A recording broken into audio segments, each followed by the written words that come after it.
السلام علیکم ورحمۃ اللہ وبرکاتہ۔ بسم اللہ الرحمن الرحیم۔ بادشاہ کیدو کی ایک بیٹی تھی جس کا نام ایلگیرنے تارتاری زبان میں مطلب روشن چاند ہے۔ یہ لڑکی بہت خوبصورت تھی اور سونے پر سہاگا۔ یہ اتنی مضبوط اور بہادر بھی تھی کہ اس کے والد کی پوری سلطنت میں کوئی ایسا آدمی نہیں تھا جو اس کے کارناموں میں اس سے آگے نکل سکے، اور سلطنت میں جو طاقت کے کارناموں میں اس سے آگے نکل سکے۔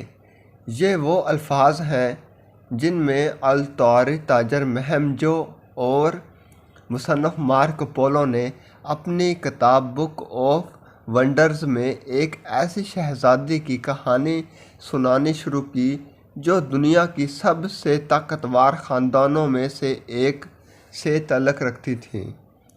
اسے ختلون کہا جاتا تھا، حالانکہ وہ کئی دوسرے ناموں سے بھی جانی جاتی تھی، جن میں سے ایک ایلگیرنے بھی تھا جو مارکو پولو نے استعمال کیا۔ 13ویں صدی میں منگول سلطنت یورپ میں ہنگری کی سرحدوں سے لے کر مشرقی بحیرہ چین تک پھیلی ہوئی تھی اور اس پر چنگیز خان کے جانشینوں کی حکومت تھی۔ ختلون چنگیز خان کی چوتھی نسل سے تھی اور اردوگانے کی پڑپوتی تھی، جنہیں چنگیز نے خود اپنا جانشین مقرر کیا تھا۔ اس لیے ان کے والد سب سے طاقتور منگول خاندانوں اعلیٰ حکمرانوں میں سے تھے، لیکن ان کے نسب سے بڑھ کر ان کی غیر معمولی شخصیت تھی جس نے مارکو پولو کو موہ لیا، نہ صرف اس وجہ سے کہ وہ چند بہترین جنگجوؤں میں سے ایک تھیں، بلکہ اس لیے کہ انہوں نے اس وقت تک شادی کرنے سے انکار کر دیا تھا جب تک انہیں کوئی ایسا مہربان آدمی نہ ملے جو انہیں شکست دے دے۔ یہ کوئی آسان بات نہیں تھی، کیونکہ تمام منگول عورتوں مردوں کی طرح وہ ایک ماہر تیر انداز اور بہترین گھڑ سوار ہونے کے علاوہ منگولیا کی فری سٹائل کشتی بو کی ایک عظیم جنگجو تھیں، جس میں زمین کو چھونے والا پہلا شخص ہار جاتا۔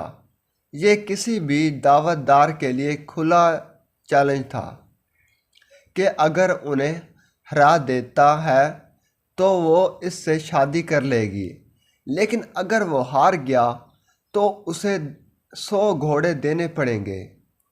یہ تمام مملکتوں میں پھیل گئی اور اتنے نوجوانوں نے چیلنج قبول کیا کہ ناقابل شکست ختلون کے پاس 10,000 گھوڑے جمع ہو گئے۔ مارکو پولو کے مطابق ایک شہزادے نے 100 کے بجائے 1,000 گھوڑوں کی شرط لگائی، کیونکہ وہ جانتا تھا کہ اس کو کیا کرنا ہے۔ ان کا کہنا ہے کہ کیدو بہت خوش تھے، کیونکہ وہ ایک خوبصورت نوجوان اور ایک عظیم بادشاہ کا بیٹا تھا، اس لیے انہوں نے اپنی بیٹی سے منت کی کہ اسے جیتنے دیں۔ ختلون نے یقیناً انکار کر دیا اور ایسے شائقین کے گھیرے میں لڑنے لگیں جو سب چاہتے تھے کہ وہ ہار جائیں تاکہ اتنا خوبصورت جوڑا ایک ساتھ ہو سکے۔ ختلون اور نوجوان لڑکے لڑنے کے لیے آئے۔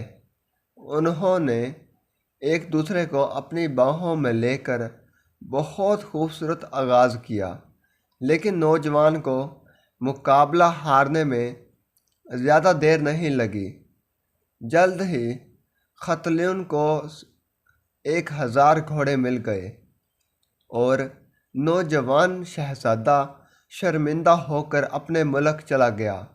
بادشاہ انہیں بہت سی لڑائیوں میں لے گئے جو انہوں نے لڑیں۔ خاص طور پر اپنے رشتہ دار قبلائے خان کے خلاف، جو یوآن خاندان کے پہلے شہنشاہ تھے۔ مارکو پولو کہتے ہیں، کبھی کبھی وہ دشمن کی فوج کی طرف بڑھتیں، وہاں ایک آدمی کو پکڑتیں اور اسے اپنے باپ کے پاس لے جاتیں، جیسے عقاب کسی پرندے پر جھپٹتا ہے۔ ان کے جسم کے بارے میں مارکو پولو نے یہ لکھا ہے کہ وہ اتنی لمبی اور مضبوط تھیں کہ اسے تقریباً ایک دیو ہی سمجھا جا سکتا تھا۔ تاہم ہم یہ بھی جانتے ہیں کہ آخر کار وہ شادی کرنے پر راضی ہو گئیں، ہارے بغیر ہی۔ کہا جاتا ہے کہ ان کے والد کے دشمنوں نے یہ افواہیں پھیلائی تھیں کہ ان کے اور ان کے والد کے درمیان ناجائز تعلق ہے۔ انہوں نے ان کی تردید کرنے کا فیصلہ کیا، اگرچہ یہ واضح نہیں ہے کہ ان کا شوہر کون تھا۔ راشد بتاتے ہیں کہ ختلون کو غزان سے محبت تھی، جو 1295 میں فارس کے خان بن گئے تھے، لیکن ان دونوں نے شادی نہیں کی۔ ناقابل شکست جنگجو ختلون 1306 میں نامعلوم وجوہات کی بنا پر ہلاک ہوئیں، اور کچھ کا کہنا ہے کہ ان کی موت مشکوک حالات کی بنا پر ہلاک ہوئی۔ تب سے اب تک کئی افسانے ان کی کہانی سے متاثر ہو کر لکھے گئے ہیں۔